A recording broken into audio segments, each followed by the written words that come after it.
Huminto ang bus sa dulo ng isang makipot na daan na nilamon na ng damo at talahib. Ang ingay at tawanan ng mga estudyante sa loob ay unti-unting namatay, napalitan ng isang sabik na katahimikan habang dinudungaw nila ang nag-iisang istruktura sa dulo ng daan. Ang bahay na bato ng mga nawawala. Hindi iyon ang opisyal na pangalan. Siyempre, iyon lang ang tawag ng mga taga-bayan. Mula sa malayo, mukha itong isang matandang higante na pagod nang nakatayo. Malaki, malungkot at nababalutan ng lumot ang mga batong pundasyon. May 2 palapag ito. Gawa sa maitim na kahoy ang itaas na bahagi. At napapalibutan ng malalaking bintanang kapis na ngayon ay parang mga matang mapurol at nakatingin sa kawalan. Okay class, nandito na tayo. Masiglang anunsyo ni Sir Marco, ang kanilang guro sa kasaysayan. Ang ngiti niya ay kasing liwanag ng sikat ng araw sa labas. Ngunit hindi nito kayang itaboy ang kakaibang lamig na dala ng anino ng bahay. Maligayang pagdating sa aming munting paraiso. Bumaba sila isa-isa. Agad silang sinalubong ng amoy ng mamasa-masang lupa, lumang kahoy at isang bagay pa, isang pamilyar na halimuyak. Parang kalachuchi, bulong ng isang estudyante. Nilingon ito ni Liza. Tama, amoy ng bulaklak ng patay.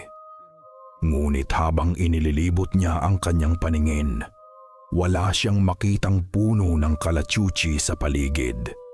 Isang matandang lalaki na payat at magaspang ang balat dahil sa araw ang sumalubong sa kanila sa may tarangkahan. Si Mang Jun, ang katiwala. Hindi ito ngumingiti.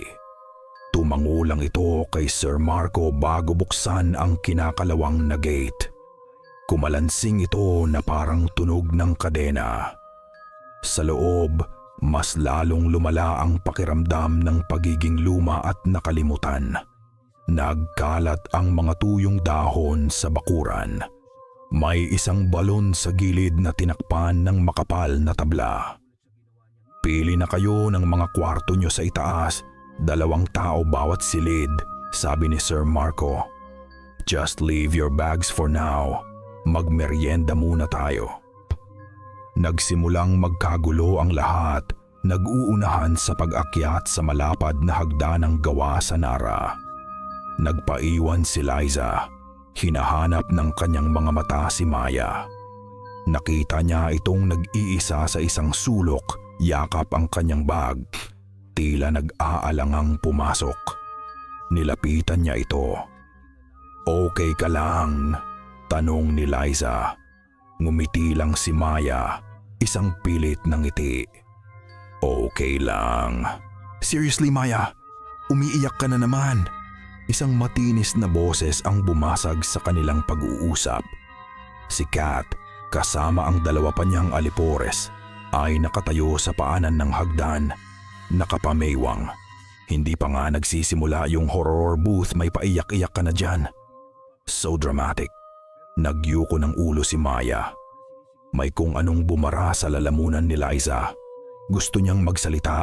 Gusto niyang sabihing, tigilan mo na siya, Kat. Pero tulad ng dati, ang mga salita ay nanatili sa loob ng kanyang isipan.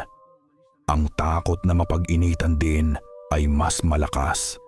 Dumaan si Kat sa tabi nila at sinadyang banggain ang balikat ni Maya. Oops, sorry. Hindi kita nakita. Ang liit mo kasi. Nagtawanan ang mga kasama nito habang paakyat sila. Naiwan si Liza at Maya sa katahimikan. Ang tanging maririnig ay ang mahinang paghikbi ni Maya. Sa sandaling iyon, kinuha ni Maya ang isang bagay mula sa kanyang bulsa. Isang luma, kupas na litrato. Larawan nilang 2 ni Liza noong elementarya.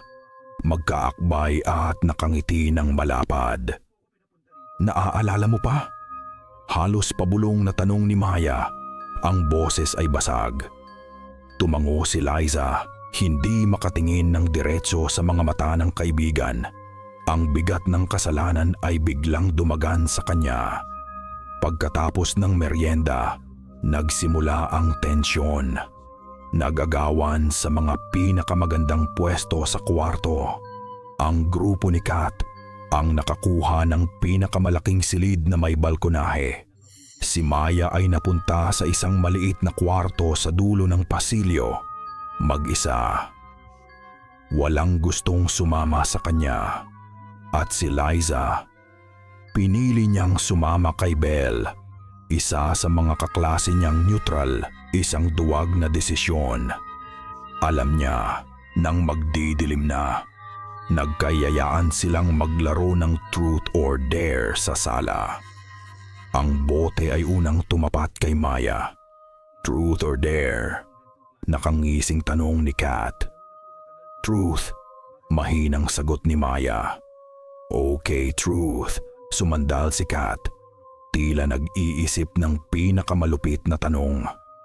Totoo bang kaya ka laging malungkot ay dahil alam mong kahit kailan, hindi ka magiging kasing ganda o kasing popular ko? Isang kolektibong ang umalingaw-ngaw sa sala. Si Sir Marco ay nasa kusina kasama si Mang June. Walang nakasaway. Hindi sumagot si Maya. Nagsimulang mamuo ang luha sa kanyang mga mata. Ano? Hindi ka makasagot? Pang-uuyam ni Kat. Kasi totoo, di ba? You're just a sad little nobody. Tama na, Kat. Sa wakas, may nagsalita. Pero hindi si Liza. Isa sa mga lalaking kaklase nila. Pero huli na ang lahat. Hindi! Sigaw ni Maya. Sa unang pagkakataon ay nagtaas ito ng boses. Gulat ang lahat. Hindi ako yung malungkot dito. Ikaw ang malungkot, Kat. Dahil kailangan mong manakit ng iba para lang sumaya ka. Tumayo si Maya, nanginginig sa galit at sakit. Sana hindi na lang ako sumama dito. Mabilis siyang tumakbo palabas ng bahay, patungo sa madilim na hardin sa likod. Maya, sandali! Sigaw ni Liza. Sa wakas ay nakahanap ng boses, pero hindi na siya lumingon. Isang nakabibinging katahimikan ang pumuno sa sala. Ilang segundo. Bago pa may makakilos, narinig nila ito mula sa direksyon ng hardin. Isang sigaw, matinis at puno ng takot. At pagkatapos, wala. Pati ang huni ng mga kuliglig, biglang nawala. Ang tanging natira ay ang ugong ng hangin at ang nakakabinging katahimikan. Ang katahimikan ay parang isang pader na biglang itinayo sa kanilang paligid. Makapal, hindi matinag. Ano yun? Basag ni Jay sa katahimikan. Nanginginig ang boses. Walang sumagot. Maya! Iyon ang boses ni Liza. Siya ang unang kumilos. Napatayo siya. At sa isang igyap, ang pagkakatulala ng lahat ay naging purong sindak. Nagsunuran sila sa kanya. Isang magulong pagtakbo palabas sa madilim na hardin. Ang mahinang ilaw mula sa loob ng bahay ay halos walang naitulong. Bawat anino ng puno ay tila isang nag-aabang na halimaw.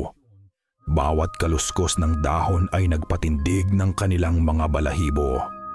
Maya, nasaan ka? Sigaw nila ng paulit-ulit. Ang mga boses nila ay kinakain ng dilim. Hinalughog nila ang bawat sulok ng hardin. Tinawag nila ang kanyang pangalan hanggang sa mamaga ang kanilang mga lalamunan. Ngunit ang tanging sumasagot ay ang aling-aungaw ng sarili nilang takot. Guys, ikong mutay dapog yung balon, turo ng isa. Nagkumpulan sila sa paligid ng lumang balon na natatakpan ng makapal na tabla. Sinubukan nilang itulak, ngunit ni hindi ito gumalaw. Tila isinara ito maraming taon na ang nakalipas. Lumabas si Sir Marco, kasunod si Mang June na may dalang flashlight. Ang mukha ni Sir Marco ay nag-aalala, pero may kakaiba sa kanya. Isang kalma na hindi nababagay sa sitwasyon. "Class, pumasok na kayo sa loob," mahinahon niyang sabi. "Delikado dito sa labas. Baka nagtatago lang si Maya. She just needs to cool down." "Pero sir," sumigaw siya. Protesta ni Liza. I know. Tiningnan siya ni Sir Marco at sa isang saglit, tila may lungkot sa kanyang mga mata. "Hayaan niyo na kami ni Mang June ang maghanap. Pumasok na kayo." Walang nagawa ang mga estudyante kundi sumunod. Nagtipon sila sa sala. Ang ilan ay umiiyak. Ang iba ay tulala. Ang masayang field trip ay naging isang bangungot sa loob lang ng ilang oras. Makalipas ang halos isang oras, bumalik si Sir Marco. "Wala," simpleng sabi niya. "We'll wait till morning. Siguradong lalabas din yun." Walang nangahas na sumagot. Ang kanyang mga salita ay parang isang pinal na hatol. Ipinadala na sila sa kani-kanilang mga kwarto. Walang makatulog. Ang bawat tunog sa lumang bahay, ang langit-ngit ng sahig, ang pagaspas ng hangin sa bintana, ay nagpapatalon sa kanilang mga puso. Si Liza ay nakahiga sa kama, katabi si Belle na mahimbing nang natutulog. Pero ang isip ni Liza ay gising na gising. Ang huling sinabi ni Maya ay umuulit-ulit sa kanyang isipan. "Sana hindi na lang ako sumama dito at ang kasalanan ay kumakain sa kanya ng buo. Dapat nagsalita ako. Dapat ipinagtanggol ko siya." Hindi niya namalayan ang oras. Ang pagod at bigat sa dibdib ay unti-unti siyang iginupo. Isang tunog ang pumilas sa kanyang mababaw na pagkakatulog. Mahina, ngunit matinis. Parang piano ng isang manika na paulit-ulit tinutusok ng karayom. Isang kanta na pamilyar pero mali ang tono. Luma at wala sa sintunado. Idinilat ni Liza ang kanyang mga mata. Ang kwarto ay madilim. Tumingin siya sa relo sa kanyang cellphone. 3:17 a.m. Ang tunog nanggagaling sa itaas. Hindi sa itaas. Sa pasilyo. Mula sa kwartong nasa dulo. Ang kwartong nilock ni Sir Marco kanina dahil under repair daw. Tumayo siya, dahan-dahan. Ang bawat hibla ng kanyang katawan ay sumisigaw na bumalik siya sa kama at magtalukbong ng kumot. Ngunit hindi niya kaya. Parang may humihila sa kanya. Habang nakatayo siya sa gitna ng kadiliman ng kwarto, narinig niya ito. Mas malinaw na ngayon. Hindi na lang ang sintunadong musika. Isang bulong, mahina at malamig na parang hangin mula sa yelo. Liza! Nanigas si Liza sa kanyang kinatatayuan. Ang tibok ng kanyang puso ay dumadagundong sa kanyang mga tainga. Hindi siya maaaring magkamali. Pangalan niya iyon. Naramdaman niya ang malamig na pawis na tumutulo sa kanyang likod. Ang hangin sa loob ng kwarto ay biglang lumamig. Para siyang binuhusan ng isang baldeng tubig na may yelo. Dahan-dahan, binuksan niya ang pinto ng kanilang kwarto at sumilip sa pasilyo. Madilim. Ang tanging ilaw ay mula sa buwan na sumisilip sa malaking bintana sa dulo ng hallway. Ang sintunadong musika ay mas malakas dito. Tiyak na nagmumula sa likod ng nakakandadong pinto. "Sino yan?" bulong niya. Kahit alam niyang walang sasagot, biglang bumukas ang pinto sa tapat. Si Jay. Gulat din ang itsura. "Narinig mo yun?" tanong ni Jay. Pabulong din. Tumango si Liza. Bahagyang gumaan ang pakiramdam na hindi lang siya ang nakakarinig. "Ang creepy, pare," sabi ni Jay. Sinubukang magbiro pero nanginginig ang boses. "Baka pusa lang o daga na kumakain ng keso." Hindi sumagot si Liza. Ang kanyang mga mata ay nakatutok sa dulo ng pasilyo sa may bintana. Sa isang iglap, nakita niya ito. Isang maliit na anyo. Nakatayo sa harap ng bintana, balot ng anino. Basang-basa na para bang umahon lang mula sa tubig. Ang tubig ay tumutulo mula sa laylayan ng damit nito, bumabagsak sa sahig na kahoy ng walang tunog. Hindi ito gumagalaw. Nakatayo lang, nakatingin sa kanilang direksyon. Napasinghap si Liza. Hindi siya makahinga. "Jay." "Shit!" Narinig niyang bulong ni Jay, nakita rin nito. Mabilis na kinapa ni Jay ang switch ng ilaw sa pader. Isang malakas na pag-click at ang buong pasilyo ay naligo sa isang maputlang dilaw na liwanag. Nawala ito. Wala nang anyo sa dulo ng pasilyo. Wala kahit isang patak ng tubig sa sahig. Ang tanging naiwan ay ang mahinang sintunadong tunog ng music box mula sa likod ng nakakandadong pinto at ang alaala ng isang basang-basang anino na nakatayo sa dilim. Kinabukasan, ang sinag ng araw na tumagos sa maruruming bintanang kapis ay hindi nagdala ng anumang pag-asa. Ang unang napansin nila ay ang katahimikan. Hindi ang katahimikan ng gabi, kundi ang katahimikan ng pagiging putol mula sa mundo. Walang signal. Ang bulong na iyon ay nagsimula sa isang estudyante at kumalat na parang apoy sa tuyong damo. Kinuha ng lahat ang kanilang mga cellphone. Isa-isa, umiling sila. Ang mga bar ng signal ay blanko. Ang katagang no service ay isang digital na pader na kumulong sa kanila. Nagtipon sila sa sala. Ang takot ay mababasa sa kanilang mga mukha. Dumating si Sir Marco mula sa kusina. May hawak na tasa ng kape.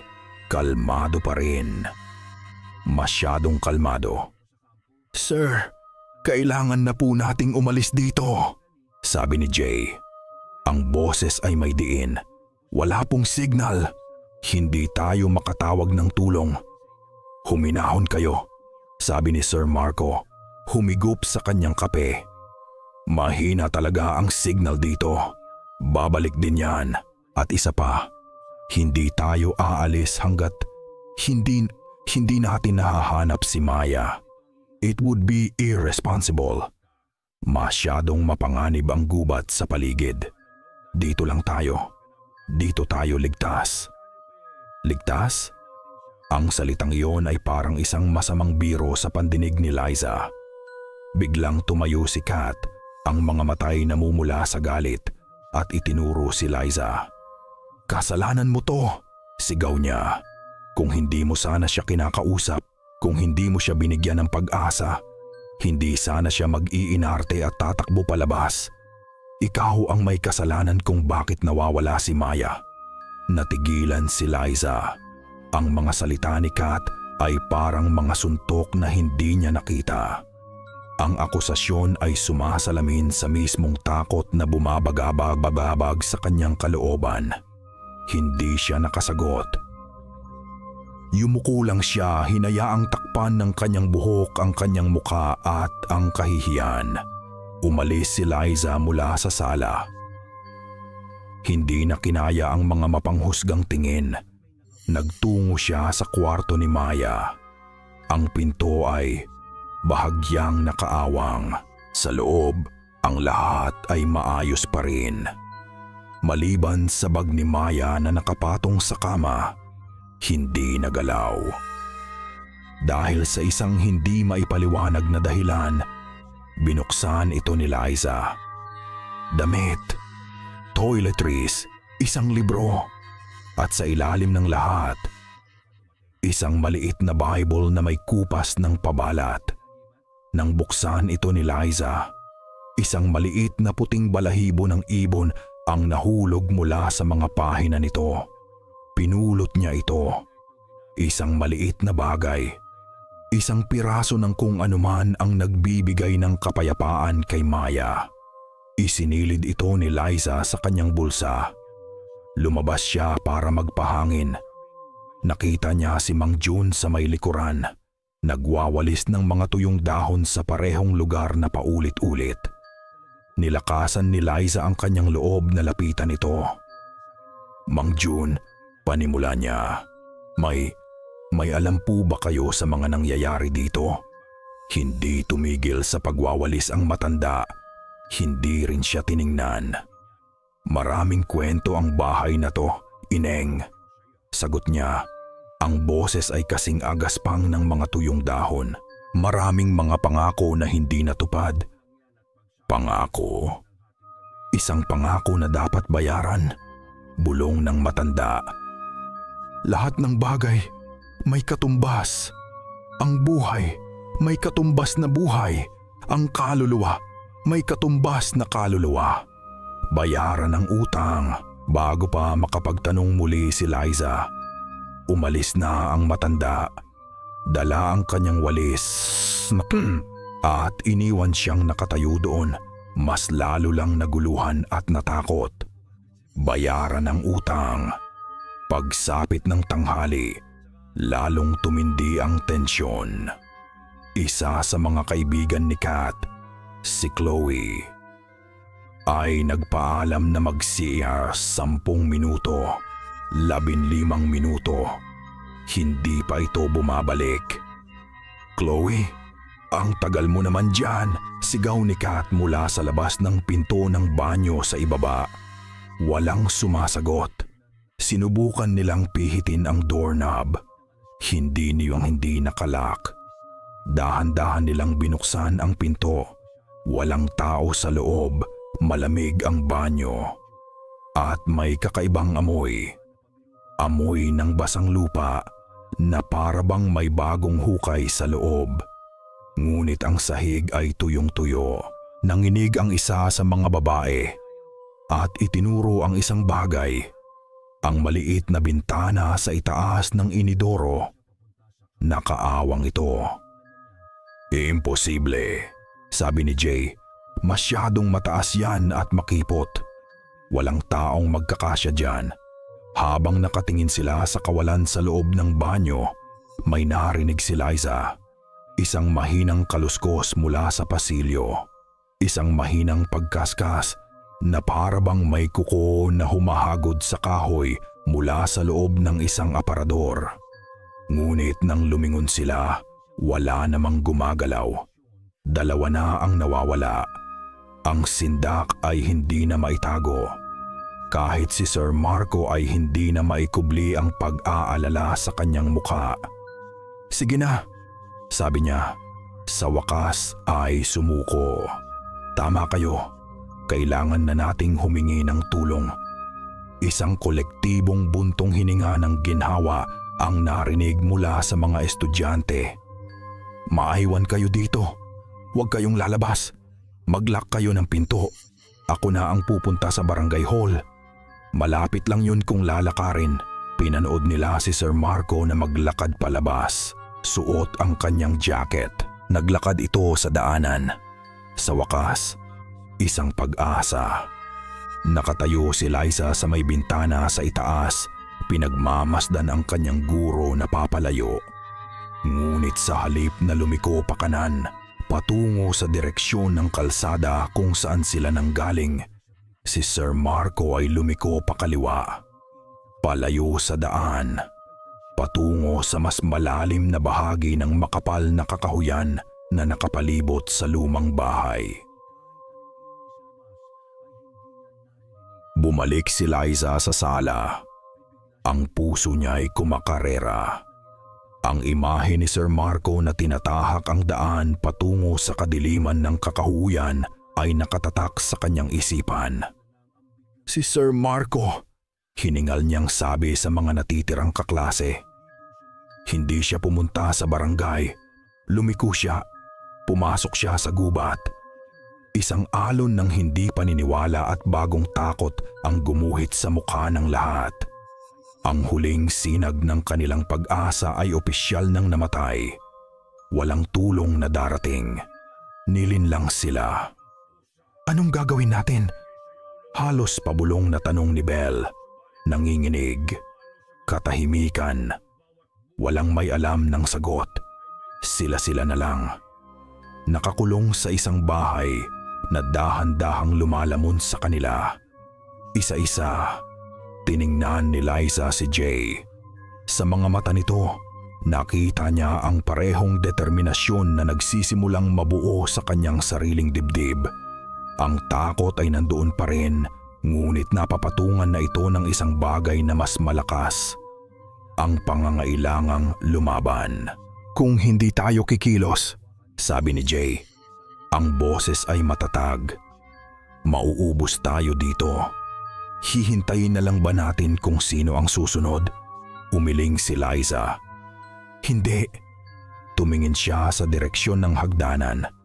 Sa itaas, sa pasilyo kung saan nagmula ang sintunadong musika.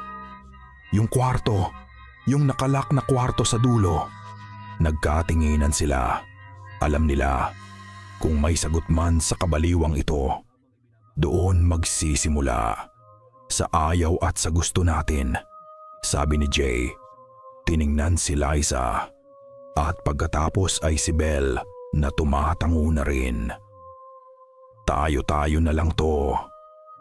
Walang nag-atubili. Ang paghihintay ay mas nakakatakot kaysa sa pagharap sa kung anuman ang nasa likod ng pintong iyon. Dahan-dahan, sila'y tatlo ay umakyat sa hagdanan. Ang bawat baitang na kanilang inaapakan ay lumalangit-ngit. Ang tunog ay nakakabingi sa katahimikan ng bahay. Para bang ang mismong bahay ay nagbabantay. Pinapanood ang bawat galaw nila. Nakarating sila sa tapat ng pinto, maitim na kahoy na may doorknob na tanso na nagberde na dahil sa katandaan. Sinubukan ni Jay pihitin. Nakalak. Paano natin ito bubuksan? Tanong ni Belle. May kinuha si Liza sa kanyang buhok, isang hairpin. Hindi niya alam kung gagana ba ito. Pero napanood na niya ito sa mga pelikula. Ibinigay niya ito kay Jay. Kinuha ni Jay ang isang luma niyang card mula sa kanyang pitaka. Habang kinakalikot ni Jay ang susian, ang tanging maririnig ay ang mahinang pagkaskas ng metal at ang kanilang mga pinipigil na paghinga. Si Liza at Belle ay nakabantay. Ang mga matay hindi mapakali. Lumingalinga sa madilim na pasilyo sa likuran nila. Inaasahan na may biglang susulpot anumang oras. Click. Isang mahinang tunog, pero sapat na para mapatalon silang tatlo. Dahan-dahang itinulak ni Jay ang pinto. Bumukas ito ng walang ingay. Ang sumalubong sa kanila ay amoy kulob. Amoy ng hangin na hindi nakagalaw sa loob ng maraming taon. Ang buong silid ay nababalutan ng makapal na alikabok na parang isang kulay abong kumot. Ang mga muebles, isang kama, isang aparador, isang maliit na mesa, ay halos hindi na makita sa ilalim nito, maliban sa isang bagay. Sa gitna ng maliit na mesa, may isang kahon na gawa sa kahoy. Makintab ito. Walang bahid ng alikabok na para bang may regular na pumupunas dito araw-araw. Naglakad sila papasok, ang kanilang mga paa ay nag-iiwan ng marka sa makapal na alikabok sa sahig. Habang papalapit sila sa mesa, biglang bumagsak ang temperatura. Isang lamig na tumatagos sa buto na para bang binuksan ang pinto ng isang malaking freezer. Napayakap si Belle sa sarili. Naramdaman niyo yon? Hindi pa nakakasagot sila Liza nang marinig nila ang isang tunog mula sa itaas. Dag, dag, dag. Mabibigat na yabag. Mula sa atik direkta sa itaas ng kanilang mga ulo. Parang may naglalakad pabalik-balik. Mabagal. Sinusukat ang bawat hakbang. Nanigas silang tatlo. Nakatingala sa kisame. Ngunit ang pagnanais na malaman ang katotohanan ay mas malakas. Itinuon ni Liza ang kanyang pansin sa kahon nang walang pag-aalinlangan. Itinaas niya ang takip nito. Sa loob, nakalatag sa pulang pelos ay isang sulong bagay. Isang libro. Maliit, nababalutan ng itim na katad na nagkalamat na sa katandaan. Ito ang tala-arawan. Ang tala-arawan. Nanginginig ang mga kamay ni Liza habang inaabot niya ito. Malamig ito sa kanyang mga daliri. Dahan-dahan, binuklat niya ito sa unang pahina.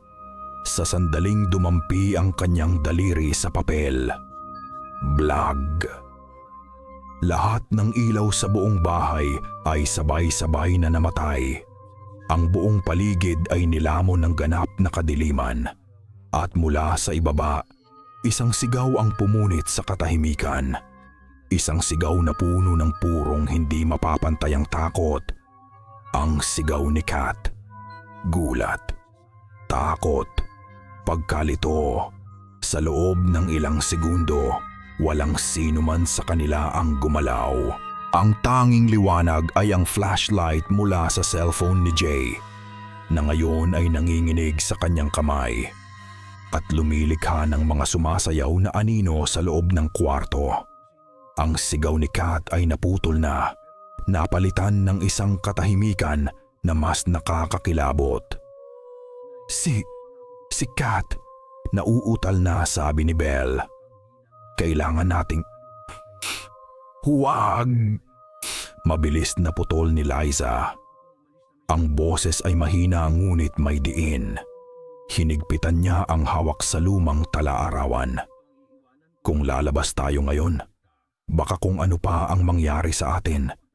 Kailangan nating malaman kung ano to. Tumingin si Jay sa kanya. Pagkatapos ay kay Belle at tumango. Tama si Liza, nandito na tayo. Itinutok ni Jay ang ilaw ng cellphone sa libro. Ang mga pahina ay kulay dilaw na at marupok. Ang mga salita ay isinulat sa isang maganda ngunit nanginginig na sulat kamay gamit ang itim na tinta. Petsa, 1898. Ako si Ricardo de Alva. Basa ni Liza ng malakas. Ang kanyang boses ay nanginginig. At isinusulat ko ito hindi para sa kasaysayan, kundi bilang isang babala. Isang pag-amin sa isang kasalanang magiging sumpa ng aming angkan. Nagpatuloy siya sa pagbabasa.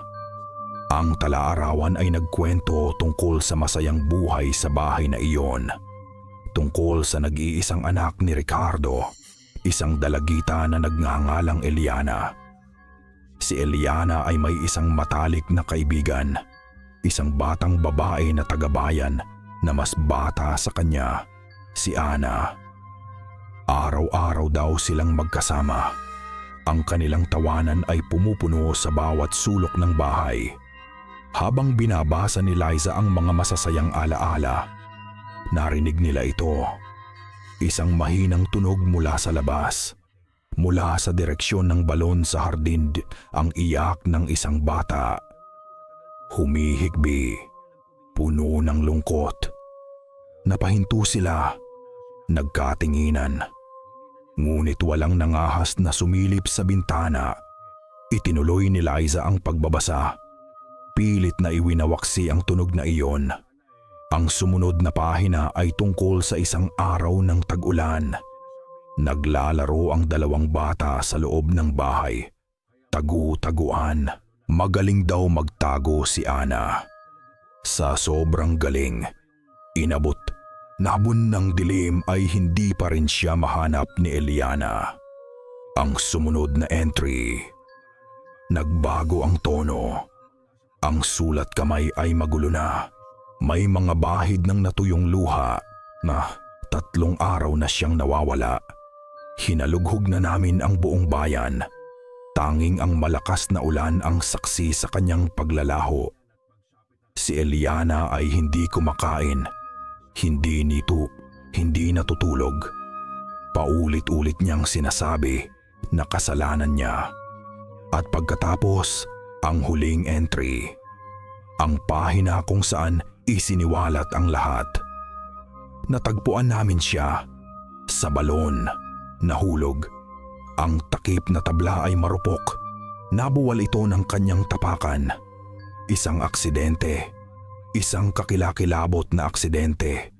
Ngunit dahil sa takot sa eskandalo, sa kahihiyan, itinago namin ang katotohanan. Sinabi naming nalunod siya sa ilog. Pinalabas naming isang trahedya ng kalikasan. Hindi isang kapabayaan sa aming tahanan. Kasabay ng pagbasa ni Liza sa pangalan ni Eliana, napasigaw ng mahina si Belle at napahawak sa kanyang tenga. May bumulong, nanginginig niyang sabi. Sa tenga ko, tinawag niya yung pangalan, Eliana. Nanindig ang balahibo ni Liza. Hindi na nila kailangang tanungin kung sino ang tinutukoy niya. Ang aming kasinungalingan ang nagsilang sa sumpa. Patuloy ni Liza sa pagbabasa. Ang boses ay halos pabulong na. Hindi matahimik ang kaluluwa ni Ana. Gabi-gabi, naririnig namin ang kanyang pag-iyak. Ang malamig na hangin. Ang mga pinto na bumubukas mag-isa. Tinawag namin siyang ang hinihintay. Dahil alam namin, may hinihintay siyang kabayaran. Isang utang na loob na hindi namin nabayaran sa kanyang pamilya.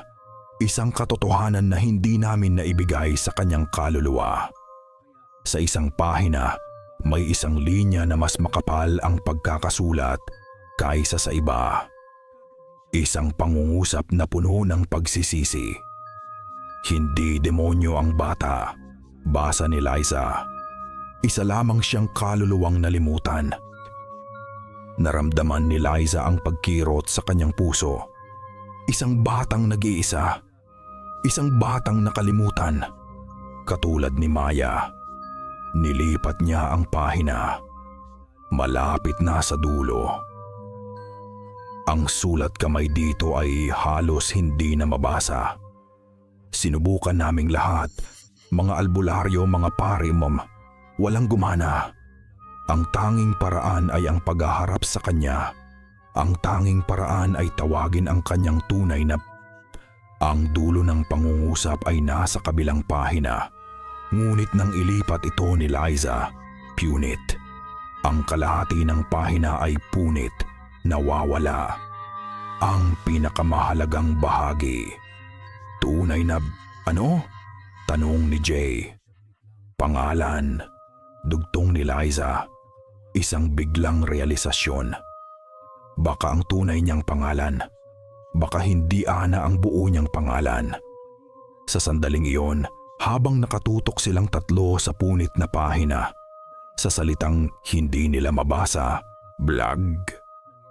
Biglang bumukas ng malakas ang pinto, humampas sa pader. Isang nakakatakot na silweta ang nabuo laban sa madilim na liwanag ng pasilyo. Nakatayo doon si Sir Marco. Ang kanyang damit ay may mga mantsa ng putik. Ang kanyang muka, walang emosyon, blanko, na para bang nakatingin siya sa kanila, ngunit hindi sila nakikita. Ang blankong mukha ni Sir Marco ay mas nakakatakot kaysa kung nagalit man siya. Ang katahimikan sa pagitan nila ay mabigat, puno ng mga tanong na walang gustong unang bumigkas. Itinaas ni Liza ang tala-arawan. na para bang isa itong kalasag. "Sir, ano to?" Sa halip na sumigaw, sa halip na magalit, si Sir Marco ay bumuntong hininga. Isang malalim, pagod na paghinga.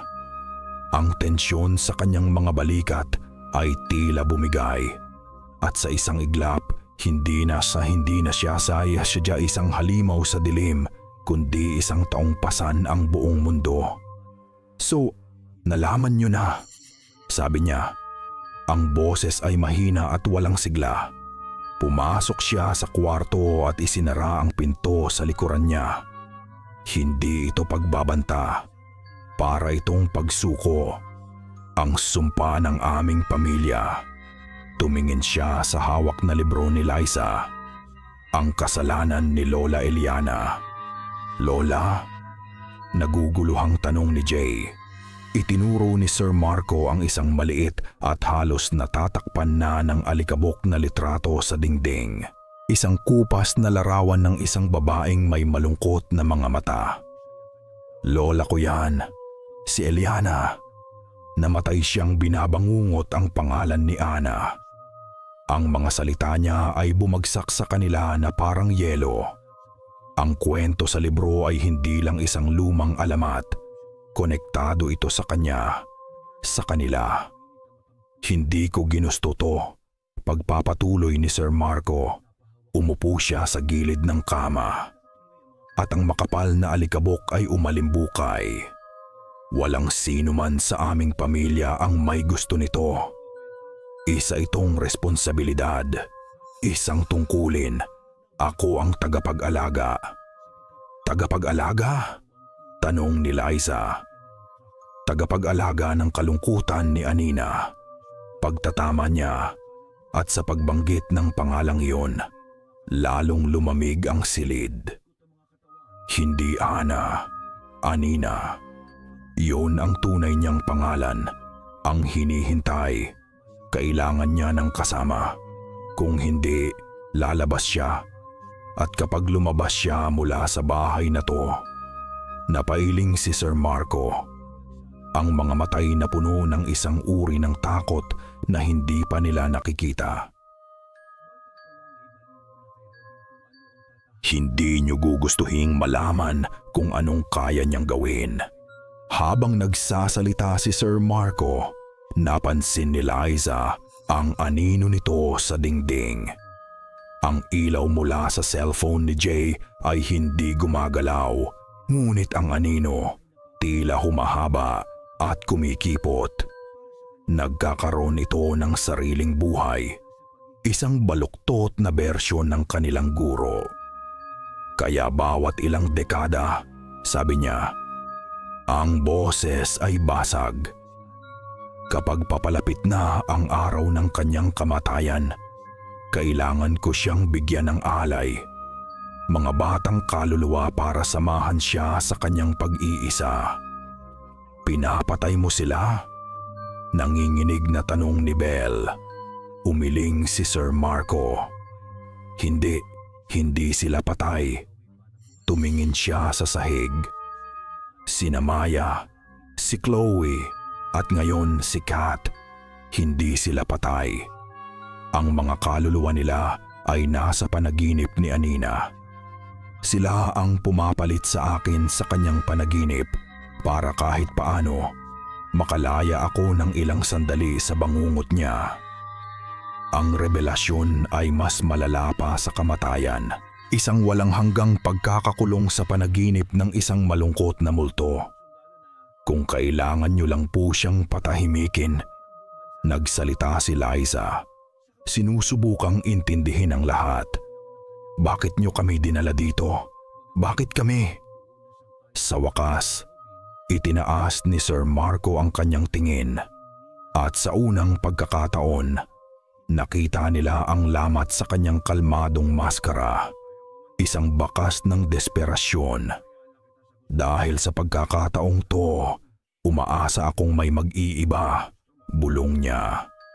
Umaasa akong may isang taong makakaintindi sa kanya, isang taong makakaputol ng sumpa.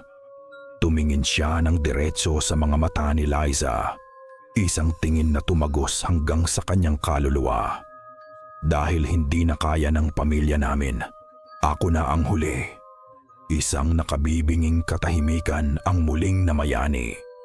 Ang bigat ng 100 taong sumpa ay nasa loob ng kwartong iyon. At ngayong gabi, sabi ni Sir Marco, ang boses ay halos wala ng tunog, puno ng isang nakakapangilabot na kapinalan. Ang ika-40 araw. Ang mga salitang ika-40 araw ay nanatiling nakabitin sa hangin, malamig at matalim. 40 araw ng pagluluksa, 40 araw ng paghihintay. Ang huling araw. May kailangan kayong makita, basag ni Sir Marco sa katahimikan. Tumayo siya, ang kanyang galaw ay mabagal at mabigat na parabang bawat kilos ay nangangailangan ng napakalaking lakas. May itinulak siyang isang malaking aparador sa gilid ng kwarto.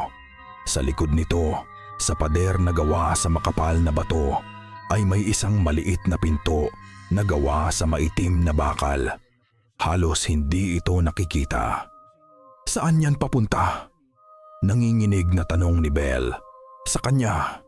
Simpleng sagot ni Sir Marco. Binuksan niya ang pinto. Isang amoy ng malamig at mamasa-masang lupa ang sumalubong sa kanila. Kasama ang pamilyar na halimuyak ng bulaklak ng kalachuchi. Mas matapang ngayon. Isang makipot na hagdanang bato ang bumababa sa kadiliman. Sumunod kayo, utos niya. Walang gustong gumalaw, ngunit ang pananatili sa itaas, kasama ang isang taong hindi nila alam kung kakampi o kalaban, ay tila mas masamang ideya. Nagkatinginan silang tatlo. Sa isang hindi nabigkas na kasunduan, sumunod sila. Si Jay ang nasa likuran. Tinatapat ang ilaw ng cellphone para sa kanilang lahat. Ang hagdanan ay tila walang katapusan. Bawat baitang pababa, lalong lumalamig. Nararating na nila ang puso ng bahay, ang pinakailalim na bahagi nito kung saan hindi na umaabot ang anumang liwanag o init mula sa labas. Nakarating sila sa isang maliit na silid, isang cellar. Ang mga pader ay gawa sa magaspang na bato. Ang hangin ay hindi gumagalaw. At doon, nakita nila sila. Nakaupo sa mga lumang silyang kahoy na nakahanay na parang mga manunood sa isang dula. Sina Maya, Chloe at Kat. Hindi sila gumagalaw. Ang kanilang mga mata ay dilat na dilat, nakatitig sa kawalan. Ang kanilang mga balat ay maputla, ngunit humihinga sila. Mababaw, halos hindi mahahalata, pero may bahagyang pagtaas at pagbaba ng kanilang mga dibdib. Hindi sila mga bangkay, sila'y mga manika, mga buhay na manika. Maya, bulong ni Liza. Isang tunog ng purong sakit. Gusto niyang tumakbo papalapit, pero ang kanyang mga paa ay parang ibinaon sa sahig na lupa. Nandyan sila, sabi ni Sir Marco. Ang kanilang mga katawan, ngunit ang isip nila, ang kaluluwa, ay kasama ni Anina. Naglalaro sa kanyang walang katapusang panaginip. Nilapitan ni Liza ang kanyang kaibigan. Ang mukha ni Maya ay payapa, ngunit blanko. Hinawakan niya ang kamay nito, malamig, tulad ng isang estatwang marmol. Habang nakatitig si Liza sa mukha ni Maya, sa gitna ng kawalan ng pag-asa, nakita niya ito. Isang butil ng luha, dahan-dahang gumulong mula sa gilid ng mata ni Maya, dumaloy sa kanyang pisngi. Hindi siya kumukurap, hindi siya gumagalaw, pero may luha. Nandoon pa siya sa loob, nakakulong, biglang. Isang tunog ng pagbali ng buto, Isang malutong na crack ang umalingaw-ngaw sa katahimikan nang umikot ang ulo ni Kat. Umikot ito sa isang anggulong imposible para sa isang tao. 180 degree. Ang kanyang baba ay nakapatong ngayon sa kanyang likurang balikat. Ngunit ang kanyang katawan ay nanatiling hindi gumagalaw.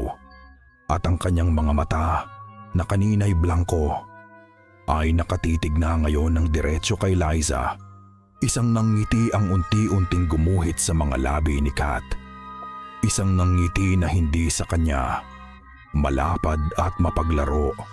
At nang nagsalita ito, ang boses na lumabas ay hindi kay Kat. Manipis, bata, at puno ng 100 taong kalungkutan. Laro tayo. Nanlaki ang mga mata ni Liza. Ang boses.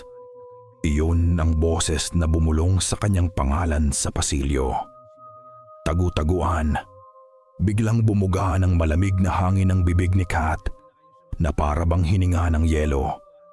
Ang lamig ay dumampi sa balat ni Liza.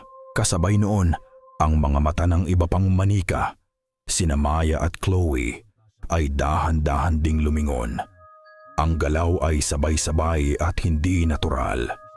Ang kanilang mga tingin ay ipinako lahat kay Liza. "Hindi," pabulong na sabi ni Belle, umaatras. "Huli na," sabi ni Sir Marco. Ang boses ay puno ng pagsuko. "Nandito na siya. Pinili ka na niya, Liza."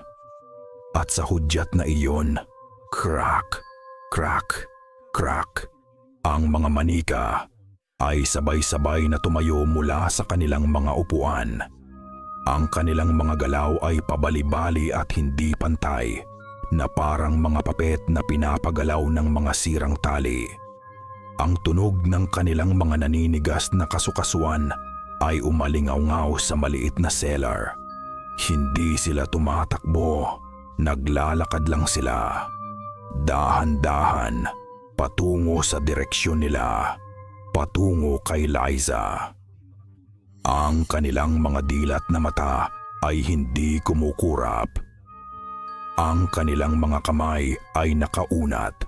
Isang bangungot na gawa sa laman at buto ang dahan-dahang gumagapang palapit gimamamahadi. "Takbo!" Ang sigaw ni Jay ang bumasag sa kanilang pagkakatulala. Walang nag-isip.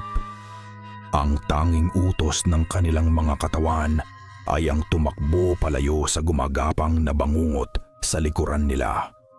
Nagtulakan sila paakyat sa makipot na hagdanang bato. Ang kanilang mga paghinga ay malalakas at putol-putol. Sa likuran nila, naririnig nila ang mga tunog. Hindi mga yabag, kundi mga kaluskos. Ang pagkaskas ng mga sapatos sa bato. Ang nakakakilabot na crack ng mga kasukasuan.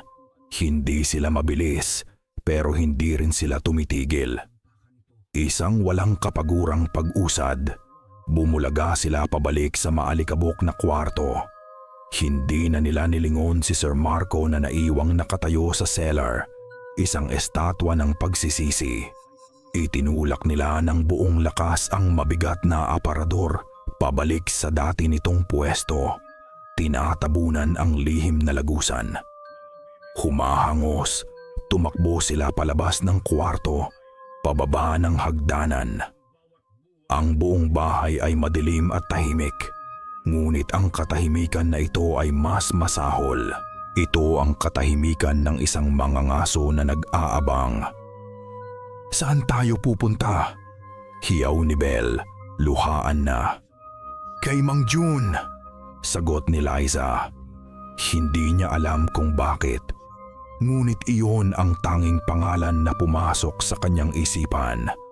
Natagpuan nila ang matanda sa maliit na kusinang abuhan sa likod ng bahay, nakaupo sa isang bangkito, na para bang inaasahan na niya ang kanilang pagdating. May isang gasera sa tabi niya na nagbibigay ng nanginginig na liwanag. Nakita namin sila," sabi ni Liza. Habol ang kanyang hininga. sina Maya, parang mga manika. Tumango si Mang Jun, ang mga matay malungkot. Alam ko, ngayon, nakita niyo na ang tunay na anyo ng sumpa. Itinaas niya ang kanyang tingin kay Liza. At ngayon, alam mo na siguro kung bakit kanya pinili. Sa labas, nagsimulang umihip ang hangin. Ang ugong nito sa mga siwang ng lumang kahoy ay parang mga bulong, mga pangalang tinatawag at nawawala. Maria, Clara, Isabel. Hindi dugo ang kailangan ni Anina. Ineng, sabi ng matanda, sa wakas ay ibinubunyag ang lahat. Hindi sakripisyo. Ang kailangan niya ay isang pag-amin. Pag-amin? Tanong ni Jay. Isang taong haharap sa kanya. Isang taong may sapat na tapang para akuin ang kasalanan ng pamilya de Alva. Isang taong may pusong handang humingi ng tawad para sa isang kasalanang hindi niya ginawa. Tumingin si Mang Jun kay Liza. Ang tingin niya ay mabigat. Kailangan niyang marinig na may nakakaalala sa kanya. Kailangan niyang marinig ang kanyang tunay na pangalan. Si Sir Marco, sabi ni Liza. Alam niya to? Alam niya, ngunit sumuko na siya. Sa haba ng panahon, ang tanging alam na lang niya ay ang pakainin, ang kalungkutan ng bata. Hindi na niya alam kung paano ito pagalingin. Biglang may dinukot ang matanda mula sa kanyang bulsa. Isang bagay na kumalansing. Inilapag niya ito sa mesa. Isang kalawangin na susi. Maliit at luma. Ang sagot ay nasa kahon ng musika, sabi ni Mang Jun. Itinulak niya ang susi palapit kay Liza. Matagal ko nang itinago ang susing to. Naghihintay ng isang taong hindi tatakbo palayo. Napatingin si Liza sa susi. Ang malamig na metal. Ang kahon. Ang kahon ng musika sa kwarto sa itaas. Ang kahon na pinagmulan ng sintunadong tugtog. Ang kahon na naglalaman ng tala-arawan. Iyon ba ang tinutukoy niya? Kailangan mong bumalik doon. Ineng, sabi ni Mang Jun. Buksan mo ang kahon gamit ang susing yan. Harapin mo siya. Tawagin mo ang pangalan niya at palayain mo silang lahat. Ang bigat ng responsibilidad ay dumagan kay Liza. Siya, paano niya magagawa iyon?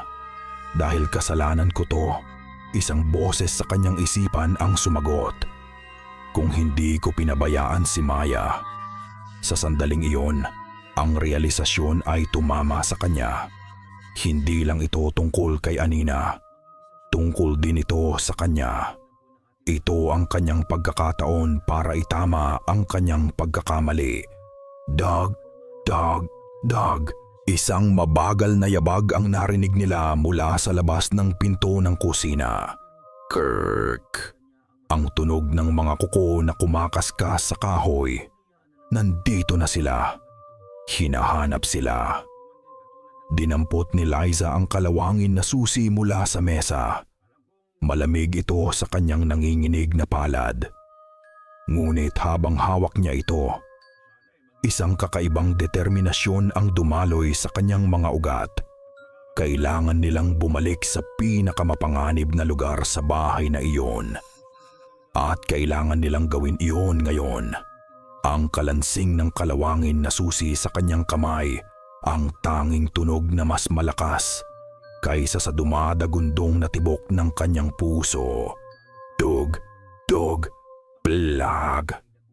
Isang malakas na kalabog sa pinto ng kusina ang nagpatalon sa kanilang tatlo.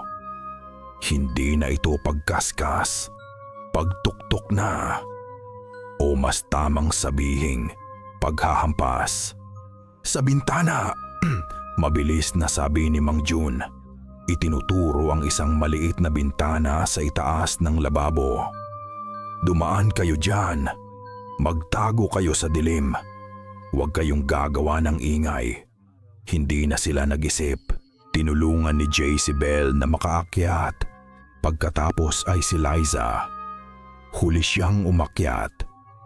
Bago siya tuluyang makalabas, lumingon siya kay Mang June. Nakaupo pa rin ito sa kanyang bangkito, kalmado, nakatingin sa gasera. "Paano po kayo?" tanong ni Jay. Ngumiti lang ng malungkot ang matanda. "Ang mga utang ay dapat bayaran. Blagag." Mas lumalakas ang paghampas sa pinto. Walang ng oras. Tumalon sila palabas sa damuhan. Madilim. Ang buwan ay tinatakpan ng makakapal na ulap. Ang kanilang plano. Bumalik sa loob ng bahay sa pamamagitan ng pinto sa sala. Umakyat sa hagdanan at marating ang kwarto sa dulo ng pasilyo. Isang nakakabaliw na plano. Ngunit ito lang ang meron sila. Dahan-dahan silang gumapang sa gilid ng bahay. Bawat kaluskos ng dahon sa kanilang paanan ay parang isang sigaw. Pagdating nila sa bintana ng sala, sumilip si Liza. Nakita niya sila. Ang tatlong manika. Nakatayo sila sa gitna ng sala. Hindi gumagalaw. Nakapaling ang kanilang mga ulo sa iba't ibang direksyon na para bang nakikinig, naghihintay. "Paano tayo makakadaan dyan?" bulong ni Belle. May napansin si Jay. Isang lumang plorera na nakapatong sa isang maliit na mesa malapit sa bintana sa kabilang dulo ng sala. Kumuha siya ng isang maliit na bato. "Kapag ibinato ko to, tumakbo na tayo paakyat," sabi niya. "Liza, mauna ka." Huminga ng malalim si Liza. Inihagis ni Jay ang bato. Bumasag ang salamin ng bintana sa kabilang dulo. Sa isang iglap, ang tatlong manika ay sabay-sabay na lumingon patungo sa tunog. Ang kanilang mga galaw ay perpektong sabay-sabay. Sa pagkakataong iyon, tumakbo sila papasok. Ngunit mabilis sila. Mas mabilis kaysa sa inaasahan nila. Nasa paanan pa lang sila ng hagdanan nang humarap na ulit sa kanila ang mga manika. Lumingon si Belle at nakita niya si Kat, pinakamalapit sa kanila. Sa halip na matakot, isang galit ang pumalit sa kanyang mukha. "Hindi mo kami makukuha!" sigaw ni Belle sa isang iglap ng tapang na hindi niya alam na meron siya. Itinulak niya ang isang mabigat na stand ng halaman. Pinatumba ito sa daanan ni Kat. Napatigil si Kat. Ngunit si Chloe at Maya ay tuloy-tuloy pa rin. Hinila ni Belle si Chloe. Sinusubukang pigilan ito. Ngunit ang lakas nito ay hindi pang tao. Nahila si Belle at nahulog silang dalawa sa sahig. "Belle!" sigaw ni Liza. "Umakyat na kayo!" Sigaw ni Belle pabalik habang pilit na nakikipagbuno. "Go!" Walang oras. Hinila ni Jay si Liza paakyat sa hagdan. Naririnig nila ang pagpupumiglas ni Belle sa ibaba. Pagkatapos ay isang maikling sigaw at katahimikan. Nasa ikalawang palapag na sila. Ang pasilyo, madilim. Tanging ang flashlight ni Jay ang kanilang gabay. Ang pinto sa dulo ay parang isang itim na butas sa dulo ng kanilang pag-asa. Nagsimula silang tumakbo. Ngunit sa likuran nila, naririnig na nila ang mga kaluskos sa hagdan. Umaakyat na si Maya. Mula sa mga anino sa paligid nila, nagsimula silang makarinig ng mga bulong. "Mahuhuli rin kita." Isang boses bata. Ang boses ni Anina, ngunit nanggagaling sa lahat ng dako. Malapit na sila sa pinto. 5, 4. 3 hakbang na lang, ngunit ang mga kaluskos sa likod nila ay mas mabilis na. Hindi tayo aabot, sabi ni Jay. Huminto siya. Hinarap niya si Liza. Ang kanyang mukha ay pawisan sa liwanag ng flashlight. Anong ginagawa mo? Tanong ni Liza. Nagpapanik. Hindi siya sinagot ni Jay. Sa halip, inilagay nito sa kamay ni Liza ang cellphone na may flashlight. Pagkatapos ay ang kalawangin na susi. Hinawakan niya ang mga balikat ni Liza. Tapusin mo to, Liza. Ang kanyang boses sa kabila ng takot ay matatag. Para sa ating lahat. Bago pa makasagot si Liza, tumalikod na si Jay. Tumakbo siya hindi palayo, kundi pasalubong sa anino ni Maya na papalapit sa kanila sa pasilyo. Hoes! Sigaw-sigaw niya. Dito! Isang sigaw ng pagpupumiglas. Isang malakas na kalabog. Pagkatapos, ang tunog ng nababasag na cellphone. At ang liwanag ay namatay. Naiwan si Liza sa ganap na kadiliman. Mag-isa. Ang tanging naririnig niya ay ang sarili niyang humahagulgol na paghinga at ang tunog ng nagaganap na laban sa likuran niya. Kinapa niya ang pinto. Ang susian. Nanginginig ang kanyang mga kamay. Pilit niyang ipinasok ang susi. Hindi ito magkasya. Muli. Sa likuran niya, tumigil ang mga tunog ng paglalaban. Napalitan ito ng isang mabagal, kinakaladkad na yabag. Papalapit sa kanya. Please! Hikbi ni Liza. Sa huling pagsubok, pumasok ang susi. Click. Ang tunog ay umalingaw-ngaw sa pasilyo. Bumukas ang pinto. Itinulak niya ito papasok at mabilis na pumasok sa loob ng kwarto. Hahawakan na niya sana ang pinto para isara nang may isang kamay na humawak ng mahigpit sa kanyang balikat mula sa likuran. Isang kamay na pamilyara. Ang kamay ni Sir Marco. Ang kamay ni Sir Marco ay mahigpit, ngunit hindi ito marahas. Nanginginig ito. Huwag. Desperado ang boses niya. Halos isang pakiusap. Huwag mong ituloy, Liza. Hindi mo naiintindihan. Humarap sa kanya si Liza sa dilim. Hindi niya makita ang mukha ng guro, ngunit nararamdaman niya ang matinding takot nito. Kailangan ko pong gawin to, sabi ni Liza. Sinusubukang bawiin ang kanyang balikat. Para kay Maya, para sa lahat. Hindi mo naiintindihan. Lalong humigpit ang hawak ni Sir Marco.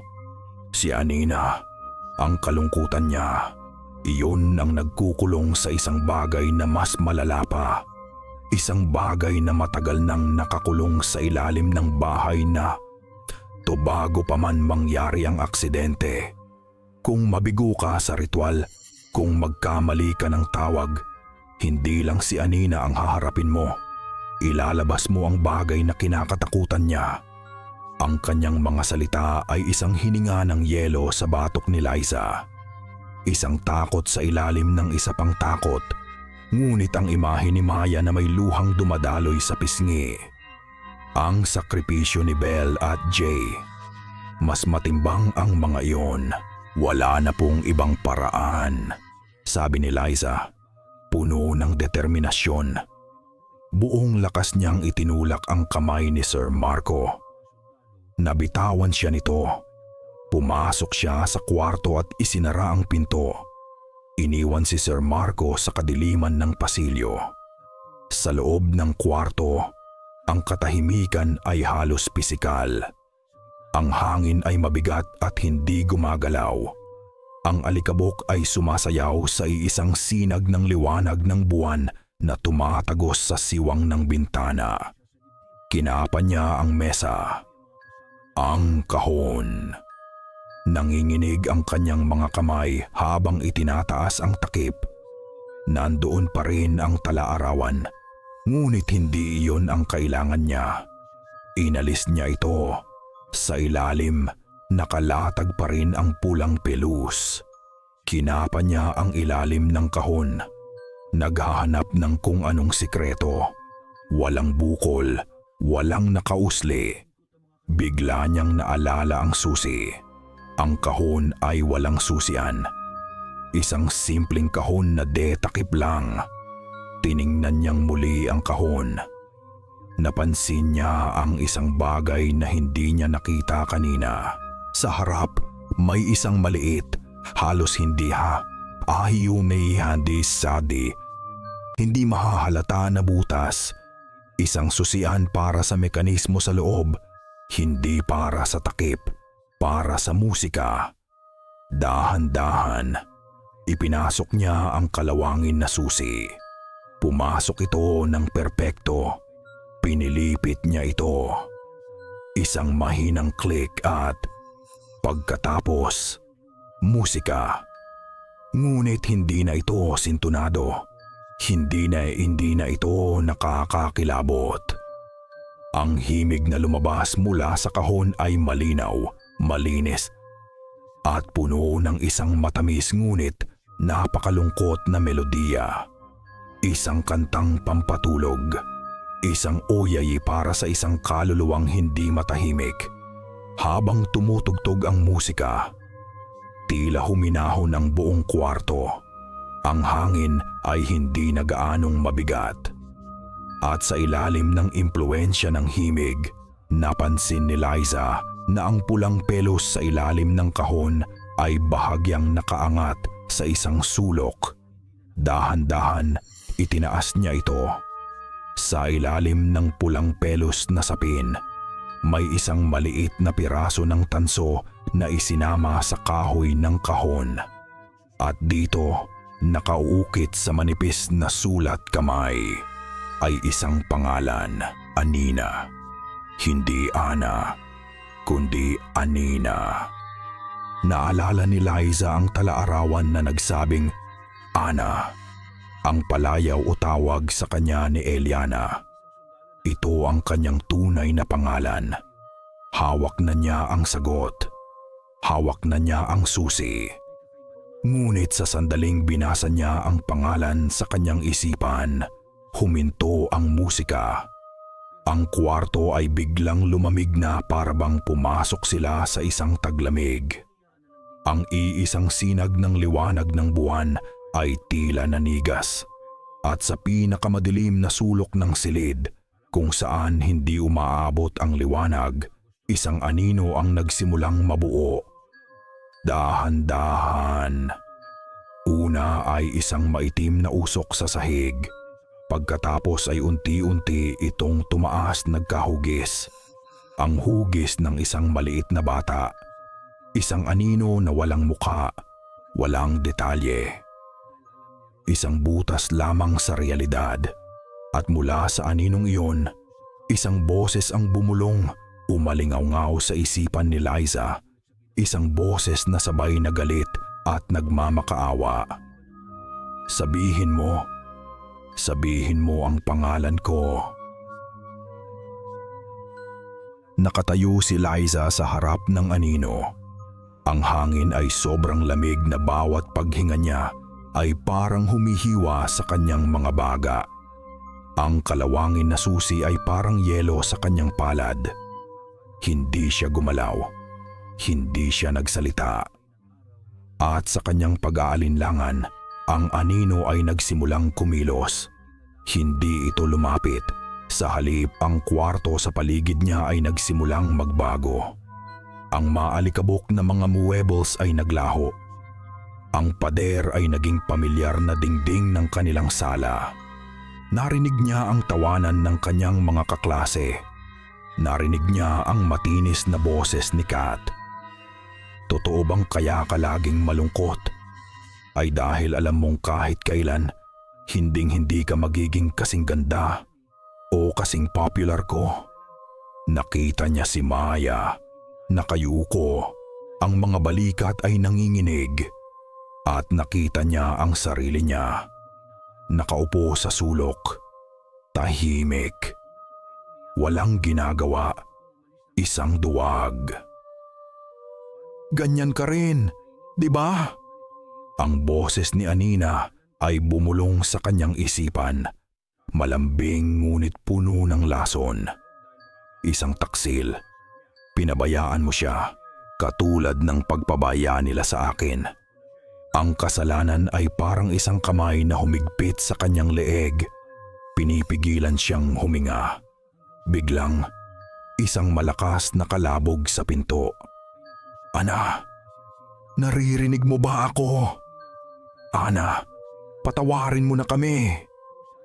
Iyon ang boses ni Sir Marco, desperado, mula sa labas. Sa pagbanggit ng maling pangalan, ang anino ay umungol, isang tunog ng purong sakit at galit. Kumalat ito na parang itim na apoy, lumaki at naging mas nakakatakot. Ang lamig sa kwarto ay lalong tumindi. Ang mga pader ay tila umuungol.